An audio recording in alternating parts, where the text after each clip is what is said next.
y amigas de Argolla TV, soy Laura Arroyo desde España en un día, como ven, un poco gris.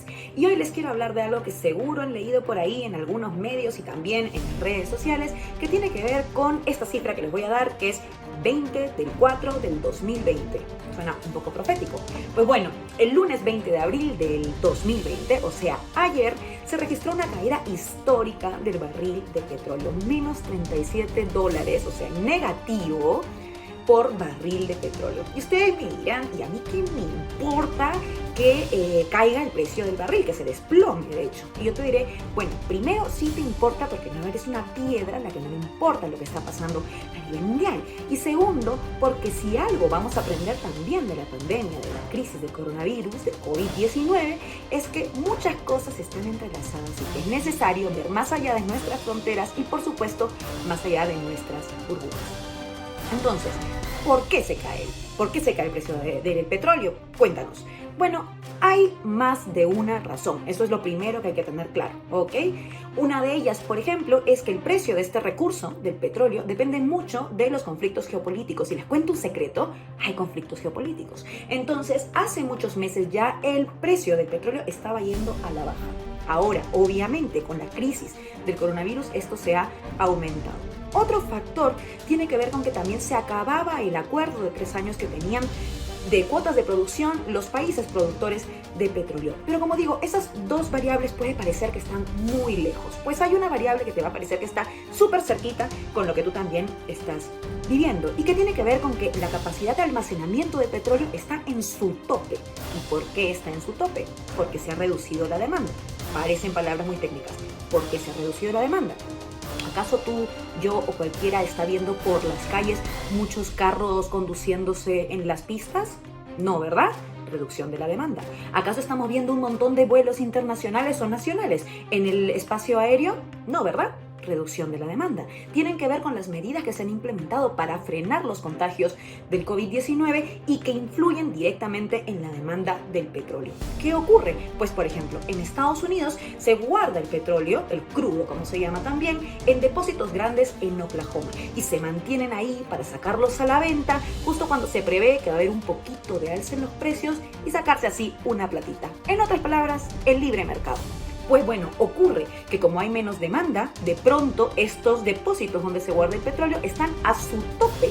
Ya no pueden tener más petróleo porque van a rebalsar literalmente. Y eso provoca, por lo mismo, por la menor demanda, que el precio caiga como ha caído. Menos $37 es sin duda histórico. Y entonces me dirán, ok, ya entiendo por qué se ha caído el precio, pero entonces, ¿por qué cuernos me interesa a mí que se haya caído el precio del petróleo? Primero, porque vivimos en una región donde hay 4 países que van a ser particularmente golpeados por esta caída. Ojo, Venezuela, México, Colombia y Brasil. Venezuela, de hecho, la empresa estatal, la empresa del Estado, del gobierno, la empresa estatal de petróleo, PDVSA, está ofreciendo descuentos para que se lleven los barriles de petróleo. México más o menos depende del 4% de su PBI de la producción de petróleo y claro, es que durante los años en México ha ido volviéndose un poquito más irrelevante esta industria, pero de todos modos va a ser golpeada. En Colombia, por ejemplo, la mitad de los ingresos en divisas provienen del petróleo. Entonces, claro, esto va a ser fuerte también para nuestros vecinos colombianos y colombianas. Y en Brasil, en el 2019, el año pasado, rompieron un récord histórico porque extrajeron más de 1.000 millones de barriles ese año. O sea que también les va a golpear. Pero esto no va solo de solidaridad entre países de la región.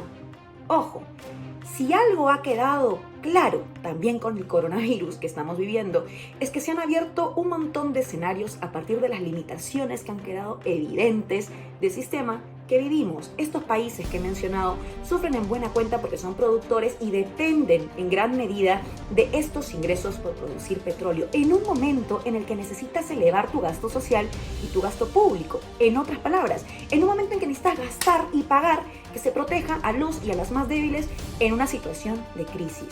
El Perú, por ejemplo, no está tan afectado en ese sentido porque no depende tanto de la extracción de petróleo. En el Perú, lo más importante, lo que da más ingresos es la actividad minera, entre un 9 y un 10% del PBI. Pero siempre que nuestros ingresos dependan y estén un poco ahí dependiendo del mercado, de la demanda, y no tengamos una industria local, un tejido productivo local, siempre dependeremos también en buena cuenta de este precio que tiene que ver, como repito, con los mercados mundiales. Entonces siempre estaremos en buena cuenta un poco en riesgo.